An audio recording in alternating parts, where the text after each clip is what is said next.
Baik, Assalamualaikum warahmatullahi wabarakatuh. Waalaikumsalam Waalaikumsalam warahmatullahi warahmatullahi wabarakatuh.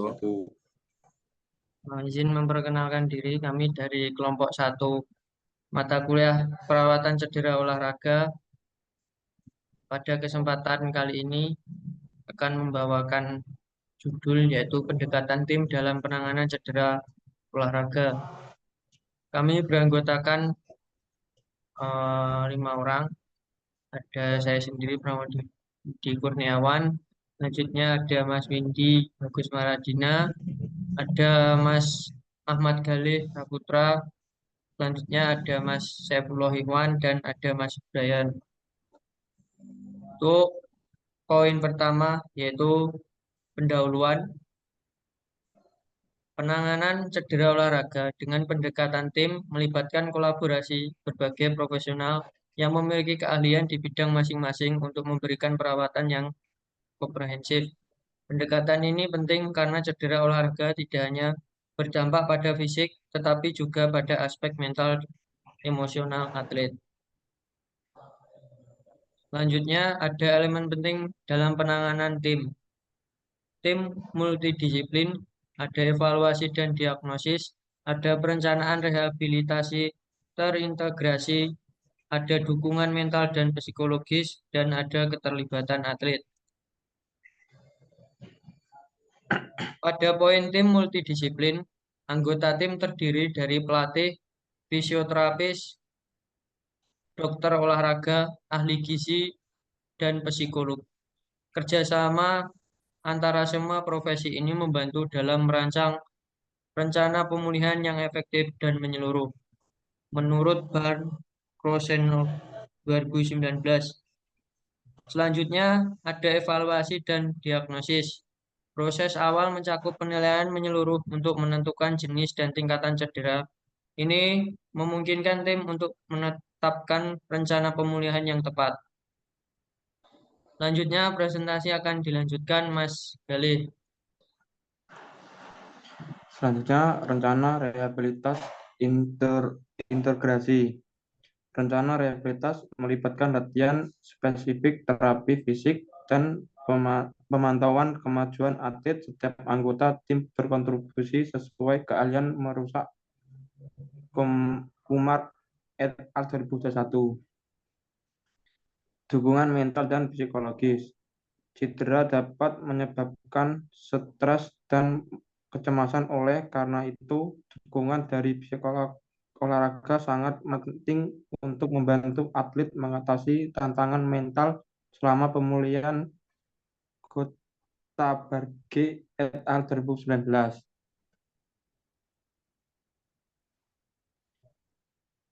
Keterlibatan atlet melibatkan atlet dalam proses pengambilan keputusan terkait pemulihan. Mereka dapat meningkatkan motivasi dan tanggung jawab mereka terhadap program rehabilitasi. Ryan et al. 2018.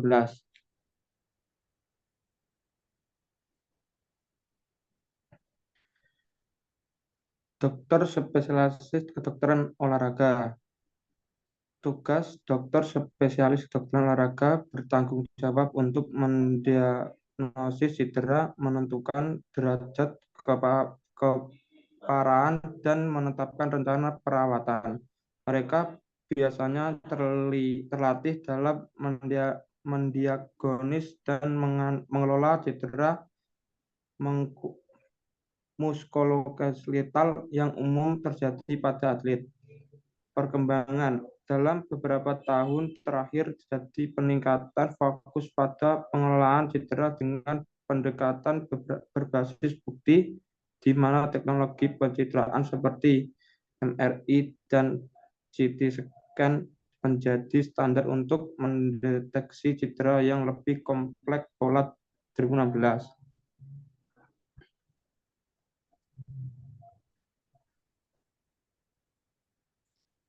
Fisioterapis olahraga. Tugas fisioterapis bekerja untuk membantu rehabilitas setelah cedera dengan program latihan khusus yang dirancang untuk memulihkan fungsi otot, kekuatan, dan mobilitas. Mereka juga membantu atlet mempersiapkan diri kembali ke aktivitas olahraga tanpa risiko cedera lebih lanjut.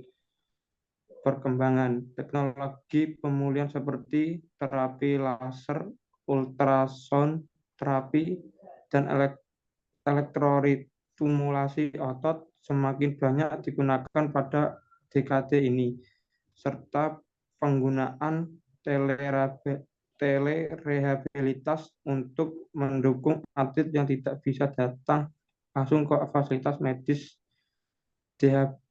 Dahapres 2019.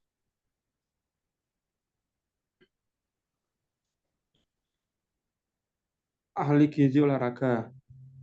Tugas ahli gizi memiliki peran penting dalam memastikan bahwa atlet mendapatkan nutrisi yang tepat untuk pemulihan cedera, menjaga kesehatan umum, dan mempercepat proses penyembuhan. Mereka menyesuaikan asupan nutrisi berdasarkan jenis cedera dan kebutuhan energi atlet. Perkembangan antara 2014 sampai 2024 ada peningkatan kesadaran tentang nutrisi fungsional yang difokuskan pada makanan yang kaya antioksidan dan protein yang mempercepat pemulihan jaringan tahun 2021.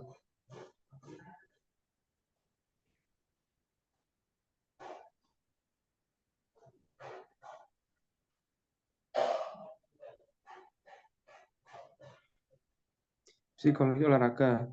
Tugas cedera tidak hanya berdampak secara fisik, tetapi juga mental psikologis olahraga, membantu atlet mengatasi trauma psikologis, motivasi rendah, atau kecemasan yang mungkin muncul akibat cedera dan proses pemulihannya. Mereka juga membantu dalam manajemen stres dan membangun ketahanan mental selama masa rehabilitasi. Perkembangan psikolog olahraga semakin banyak menggunakan teknik mindfulness, visualisasi, dan strategi kognitif berlaku dalam proses pemulihan cedera post-Wanrowski 2020.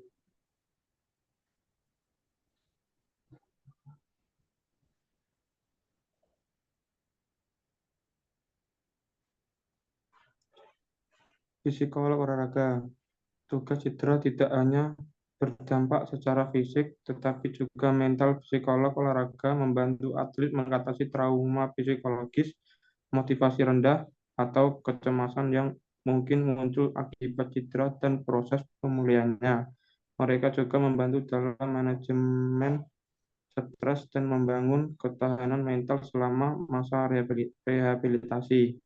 Perkembangan psikologi olahraga semakin banyak menggunakan teknik mindfulness untuk visualisasi dan strategi kognitif perilaku dalam program pemulihan cedera post-Wanrowski 2020. Selanjutnya presentasi akan dilanjutkan Mas Windy.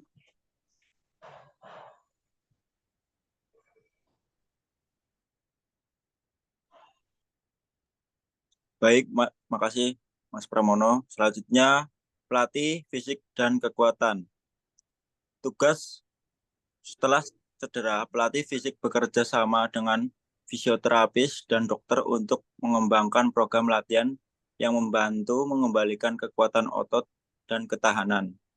Mereka juga bekerja dalam pencegahan cedera dengan mengembangkan program penguatan otot dan stabilisasi sendi yang lebih baik. Selanjutnya pengembangan. Dalam kurun waktu 2014 sampai 2024, program pelatihan semakin berbasis data biomekanik dan analisis gerakan untuk mengidentifikasi potensi risiko cedera, di mana teknologi seperti motion capture dan sensor wearable menjadi semakin umum digunakan menurut Clifton 2018. Baik, untuk presentasi selanjutnya Mas Brian.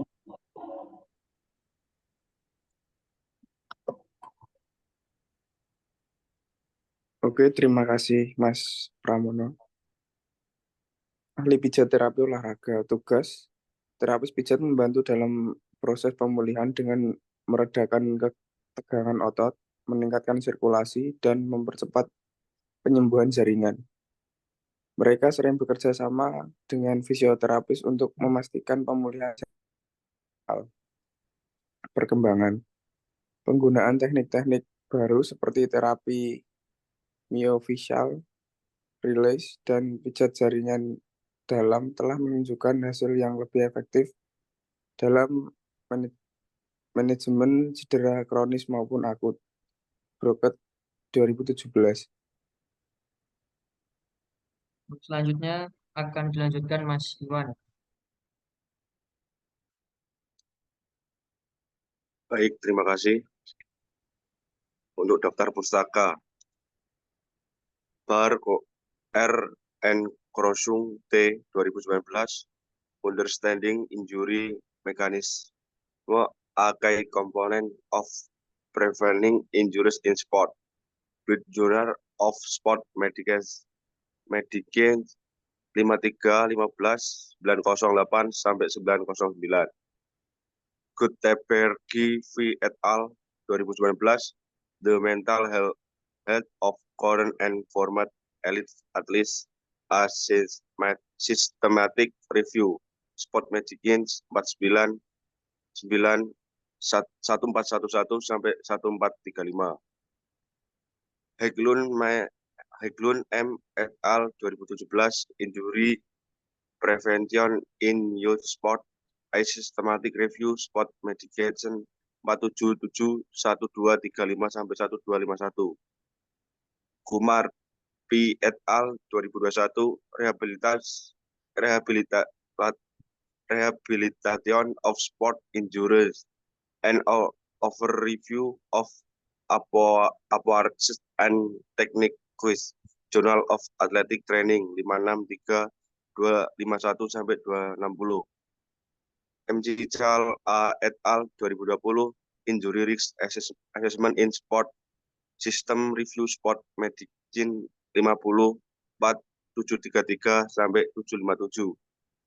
Rain R. et al. 2018, The Role of the Athlete in the Rehabilitation Process, a Quality Study, Journal of Sport, Science 36-650 sampai 658.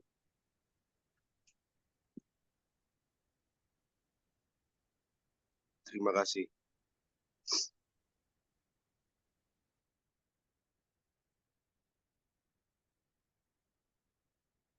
Baik, terima kasih.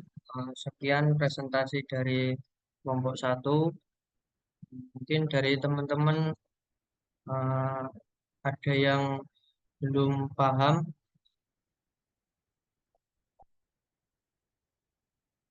Mungkin bila sudah paham seluruhnya, presentasi dapat diakhiri. Terima kasih atas kerjasamanya. Saya akhiri. Wassalamualaikum warahmatullahi wabarakatuh. Waalaikumsalam warahmatullahi wabarakatuh. Waalaikumsalam warahmatullahi wabarakatuh.